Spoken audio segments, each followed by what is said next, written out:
There's all of this talk about Malcolm and what a great contribution that he made to the Nation of Islam. Yes, he did. He made a great contribution. Nobody knows it better than us. We know what Malcolm did. We were with him. Brother Minister Captain Yusuf Shah, he told you. When Malcolm came to Philadelphia, he didn't have but 2 suits and nowhere to stay. And I let him stay with me. He lived in my apartment. It was me and another brother by the name of Robert Leo X.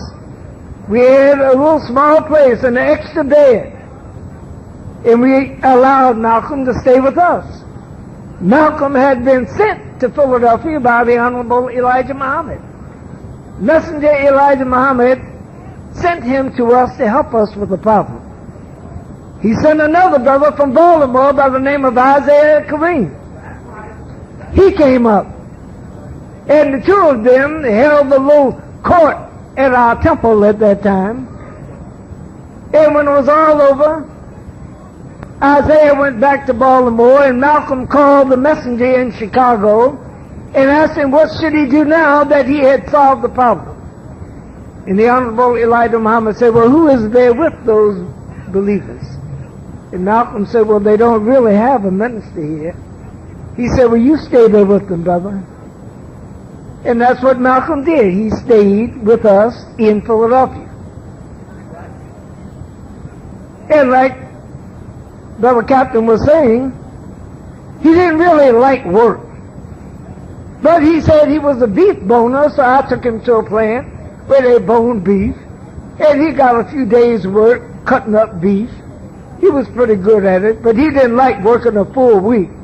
1 or 2 days was enough for him. Then there was another brother named Lewis that worked on the waterfront unloading ships. So he told Malcolm, he said, brother, why don't you come with me down to the waterfront? You can make a lot of money. So he took Malcolm with him down to the waterfront, and he got him hired that day. You know, you give you little kits and things so you can get hired. And when they put that wheelbarrow in Malcolm's hand to start unloading those ships, that was it for him in the waterfront. Oh, he was great for talking. But when it came to work, he didn't have no desire for that whatsoever. So he went for a few days, but when he came in, he fell out for dead. Because he had never had a job. In fact, I never even heard him say he had a job. Except that little railroad job, but I'm talking about work. He didn't like working. And the Honorable Elijah Muhammad liked what he was doing. He was doing good work there in Philadelphia, teaching the believers. He taught me a lot of things. I can't say Malcolm was no good. The Malcolm that I met in 1954 was the best brother I had ever known in my life. I loved him, I respected him, because he had a head on him. He was smart. He could think. And I always admired people that could think on their feet. Malcolm did good work. But then he realized that despite his great oratory, he had limitations. And he realized that the group that he was left in charge of didn't have anybody really qualified to handle the kind of problems that he was running into. So when I looked around, he had sent for this brother, Brother Yusuf, Brother Joseph, we called him then. Oh, he was about my size then. I gave him a picture the other day that I had found in my house. I had taken of him. He was standing out in the street with all of us behind him, you know, is FOI, and he had a full head of hair. I mean, thick hair. Somebody handed him the thick, he said, well, who is that? I said, that's you, Yusuf. But he sent for Brother Yusuf because Brother Yusuf knew what to do with other men. And he came to Philadelphia, and by the time he got there, I had a place. I had moved from Malcolm. I had gotten married, and I was living in another house. So then I told him, well, you can come and stay with me. And he came and he stayed with me, and he made me one of his lieutenants, and we ran the FOI there in Philadelphia. And we had a good time there. I learned a lot.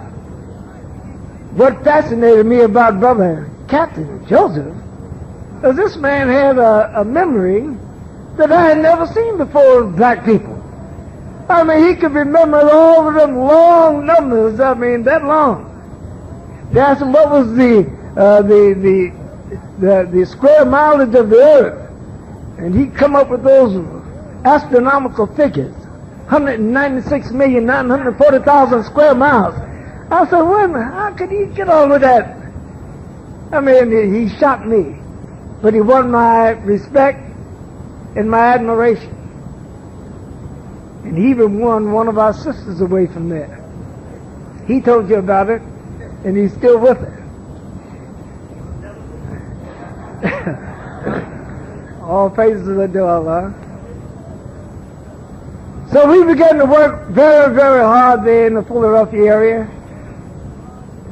Brother Malcolm, Brother Joseph, Brother John Ali, who came over here with Malcolm to become his to become the secretary of number 7. And we built Philadelphia up, and it began to go on its own. And then, as Brother Captain told you, the Honorable Elijah Muhammad told Malcolm he could go to New York. Well, Malcolm and I used to come up to New York off and on. He would take all of us over to New York because he liked coming up here. He just loved the big city. And on occasion, Sultan Muhammad would let him teach. But he always said, just what you heard Captain Yusuf say, that he would rather be the assistant minister in New York than to be the full minister in any other city. He wanted New York in the worst kind of way. And so when the Honorable Elijah Muhammad told him he could come over here, he ran over here in a hurry. I'll never forget when he got the word, he just threw his stuff in his bag. It was more or less of a see you, I'm gone.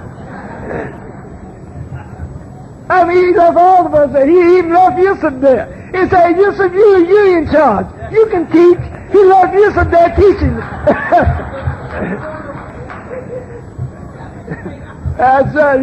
He made Captain Yusuf an instant minister while he took off and came over here.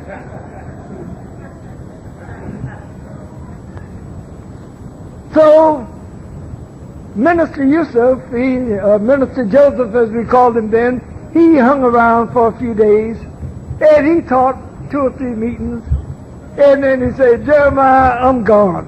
I'm getting away from here. So he threw his stuff in his bag, and he took off for New York.